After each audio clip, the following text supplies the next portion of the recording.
상대방의 패를 전혀 모를 때 어떻게 이길 수 있을까요? 오늘은요, 바로 이 비밀과 불확실성을 나만의 전략으로 바꾸는 방법에 대해서 한번 깊이 파헤쳐 보겠습니다.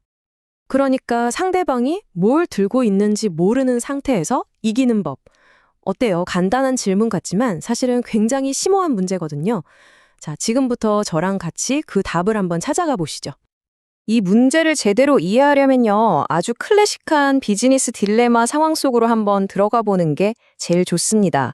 모든 건 바로 여기서부터 시작되거든요. 자, 여러분이 지금 새로운 시장에 막 뛰어들려고 한다고 상상해 보세요. 그런데 딱 한 가지 걸리는 거 있어요. 뭐냐면 내 주요 경쟁사가 과연 강한 상대일까? 아니면 좀 만만한 상대일까? 이걸 전혀 모른다는 거죠. 자, 이 표를 보시면 좀 복잡해 보일 수 있는데 핵심은 진짜 간단해요. 여러분이 바로 기업 2입니다. 경쟁사인 기업 1은 자기네 투자 비용이 높은지 낮은지 자기들은 알아요. 근데 우리는 모르는 거죠. 그러니까 우리 눈에는 이 게임이 두 가지 버전으로 보이는 겁니다.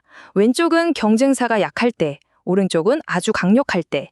우리는 이 두 가지 가능성을 다 생각하면서 딱 하나의 결정을 내려야 하는 겁니다.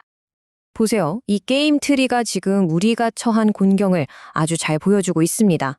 여기 점선으로 연결된 두 지점 보이시나요? 이게 바로 내가 지금 둘 중에 어느 상황에 있는지 모른다 라는 뜻이에요.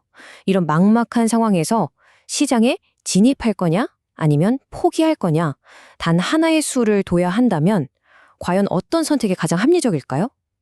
정말 어렵죠? 자, 그럼 이런 불확실한 게임을 도대체 어떻게 공략해야 할까요? 경제학자들이 이 골치 아픈 문제를 풀기 위해서 기존의 게임 이론을 한 단계 업그레이드한 아주 새로운 분석 도구를 만들어냈습니다. 그게 바로 베이스 게임이라는 겁니다. 정말 한마디로 딱 정리하면 상대방에 대한 정보가 불완전한 상태에서 하는 게임이라는 뜻이죠. 이건 말 그대로 불확실성이라는 짙은 안개 속을 헤쳐나갈 수 있게 해주는 그런 전략가의 나침반 같은 거라고 생각하시면 돼요. 이 베이즈 게임을 분석하는 전략가의 도구 상자에는 딱 세 가지가 들어있어요.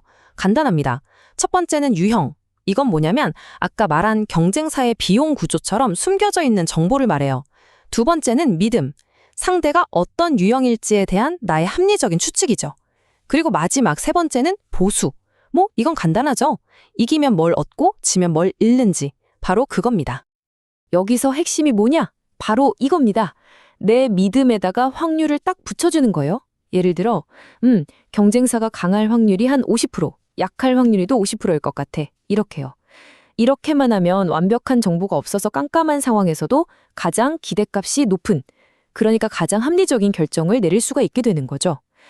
더 이상 감이 아니라 철저하게 계산된 확률 게임을 하는 겁니다. 자, 그런데요, 여기서 정말 흥미로운 반전이 하나 나옵니다. 만약에 정보를 더 많이 알게 되는 게 오히려 나한테 독이 될 수도 있다면 어떠세요? 믿어지시나요? 정보라는 게 과연 많으면 많을수록 항상 좋은 걸까요?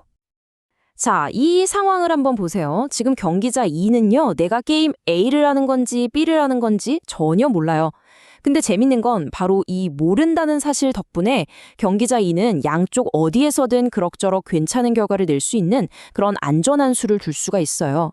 말하자면 불확실성이 오히려 나를 지켜주는 방패가 되어주는 셈이죠. 그런데 말이죠. 만약에 경기자 1이 갑자기 이거 B게임이야 하고 정보를 확 공개해버리면 어떻게 될까요? 바로 그 순간 경기자 2를 지켜주던 방패는 그냥 사라져버려요. 그리고 상대방이 파놓은 함정, 그러니까 보수가 0이 되는 최악의 수로 완벽하게 끌려 들어가고 마는 겁니다. 바로 이겁니다. 이 역설이 정말 기가 막히게 드러나죠. 정보가 부족했을 때, 그러니까 모를 때는 보수가 3이었어요.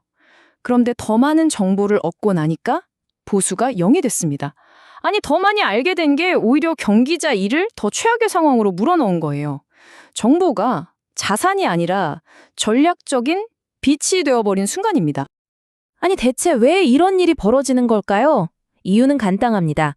아주 똑똑한 상대방은요, 내가 새로 알게 된 그 정보를 역으로 이용해서 나를 공격할 수 있기 때문이에요. 내 패가 상대방한테 읽히는 바로 그 순간 그 정보는 더 이상 내 것이 아니라 나를 공격하는 날카로운 무기가 되어버리는 거죠. 자, 지금까지 얘기한 게 그냥 책상 위에서만 하는 이론적인 게임 내기가 아니에요. 이 숨겨진 정보라는 원리가 우리 실제 현실 세계에서는 어떻게 작동하고 있는지, 그리고 이게 왜 그렇게 중요한지 마지막으로 한번 짚어보도록 하죠. 사실 이 숨겨진 정보 게임은요, 우리 일상 곳곳에 아주 깊숙이 들어와 있습니다.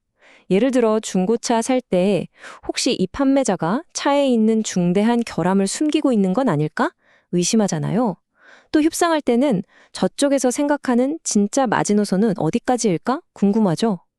금융시장에서는 나만 모르는 어떤 정보를 다른 투자자들은 알고 있는 거 아닐까 싶고요. 이 모든 게 사실은 다 베이직 게임인 겁니다. 노벨 경제학상 수상자인 로버트 아우만이 이런 유명한 말을 남겼어요. 합리적인 사람들은 서로 의견이 다르다는 사실 자체에 동의할 수 없다. 이게 좀 어렵게 들리는데 무슨 뜻이냐면요. 만약 2명의 똑똑한 사람이 완전히 똑같은 정보를 가지고 있다면 결국에는 똑같은 결론에 도달해야 한다는 거예요. 만약에 결론이 다르다? 그건 둘 중 누군가가 다른 정보를 가지고 있기 때문이라는 거죠.